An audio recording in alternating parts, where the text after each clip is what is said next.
Bismillahirrahmanirrahim. Assalamualaikum warahmatullahi wabarakatuh. Alhamdulillahilladzi khalaqas samawati wal ard wa ja'ala asy-syamsa wal qamara wal laila wan nahar wal jabal wal bahar wa khalaqal insana bit tafkir. Alhamdulillahilladzi ja'ala al-qalama lil kitabah wal kitabah lil qira'ah wal qira'ah lil ma'rifah wal ma'rifah lil ibadah wal ibadah lillahi ta'ala. Asyhadu an la ilaha illallah wa asyhadu anna Muhammadan 'abduhu wa rasuluhu la nabiyya ba'da, amma ba'du.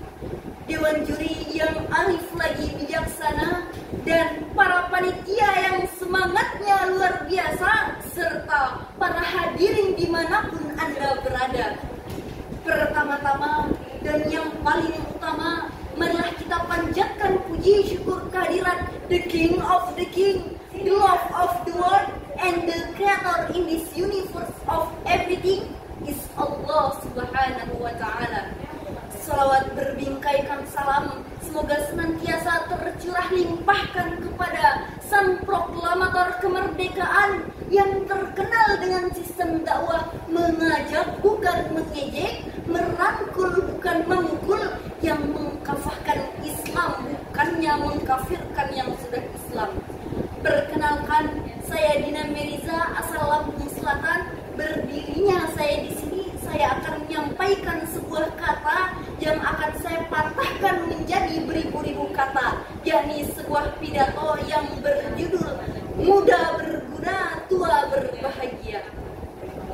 Para sahabat dakwah yang insya Allah dalam lindungannya, masa muda adalah masa yang dipenuhi dengan romantika cinta yang indah, di mana berjalan masih kuat, pendengaran masih akurat, kulit wajah pun indah mengkilat, walaupun ada sedikit jerawat, tapi tak usah gawat, karena ada obat di apotik terdekat. Betul atau betul? Kalau kita berbicara tentang pemuda dan kesuksesannya, maka baginda Rasulullah Sallallahu Alaihi Wasallam adalah satu contoh suri tauladan yang telah berhasil mensukseskan masa mudanya, berhasil memanfaatkan masa mudanya dengan baik karena memiliki etos kerja yang tinggi dan pengabdian kepada masyarakat. Dengan begitu teman-teman sekalian, tercatatlah baginda Rasulullah SAW sebagai orang yang telah sukses dalam sejarah manusia. Juga seperti tokoh yang lainnya, yaitu Imam Syafi'i, dalam usia 9 tahun sudah berhasil menghatamkan, berhasil menghafalkan Al-Quran. Juga Ibnu Sina di saat usia mudanya telah berhasil menjadi bapak kedokteran dunia dan yang lain sebagainya. Karena itu Rasulullah SAW berpesan dalam penggalan hadis riwayat Bukhari yang berbunyi syababaka qabla min haramika, yang artinya manfaatkanlah masa mudamu sebelum datangnya masa tuamu. Lalu, bagaimana cara untuk memanfaatkan masa muda kita dengan baik? Yang pertama, kuatkan keimanan. Namun nyatanya apa? Zaman sekarang banyak sekali pemuda-pemudinya yang inginnya berleha-leha, inginnya hura-hura tanpa memikirkan akhiratnya. Betul atau betul? Allah berfirman dalam Quran surah Al-Kahfi ayat 13 yang berbunyi A'udzubillahi minasyaitonir rajim, nahnu naqussu 'alaika naba'ahum bil haqq innahum fityatun amanu bi rabbihim wa zidnahum huda. Dalam penggalan ayat tersebut Allah Subhanahu wa Ta'ala memuji seluruh pemuda Ashabul Kahfi karena apa teman-teman? Karena yang pertama memiliki integritas moral yang tinggi, dan yang kedua memiliki keimanan yang tinggi, dan yang ketiga kepatuhan kepada Allah Subhanahu wa Ta'ala. Kemudian cara yang kedua yaitu giat belajar. Utlubul ilma minal mahdi ilal lahdi. Utlubul ilma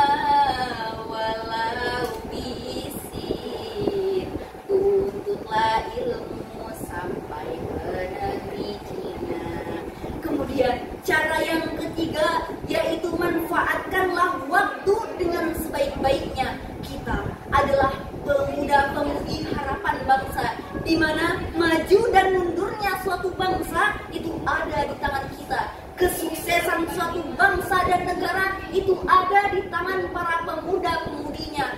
Kalau bukan kita, mau siapa lagi? Dan kalau bukan sekarang, mau kapan lagi teman-teman? Maka dari itu, apabila kita sudah berhasil memanfaatkan masa muda kita dengan sebaik mungkin, insya Allah ke depannya di hari tua, kita akan mencapai sebuah kebahagiaan yang tak terduga. Kalau ada sumur di ladang, bolehkah kita menumpang mandi? Kalau ada umur yang panjang, bolehkah kita berjumpa di Lampung nanti? Mungkin cukup sekian pidato yang dapat saya sampaikan. Kurang dan lebihnya saya mohon maaf.